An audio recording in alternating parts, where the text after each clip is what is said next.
我是阿斌，大别山真实农场的创办人。进入春季，饮食方面应该以温补为主。今天我用乳鸽来煲2味汤，乳鸽性甘味平，特别适合这个时节。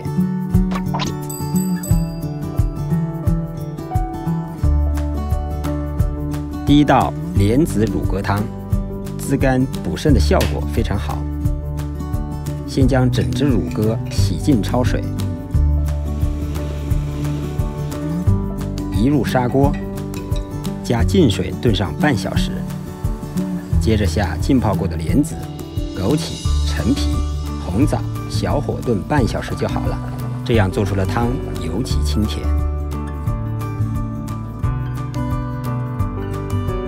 第二道山药玉竹鸽肉汤。山药性平，很适合和乳鸽一起炖汤。去皮后切滚刀块，再过下沸水，这样可以去掉粘液，炖出来的汤才清澈。我还加了一味中药玉竹，滋阴养气，提前温水浸软。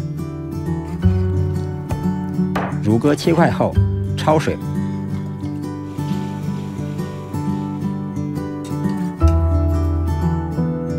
同山药、玉竹放入砂锅，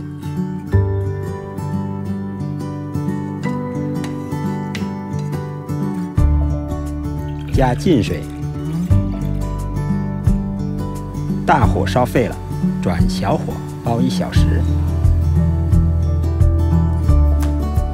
起锅前撒上白胡椒粉调味，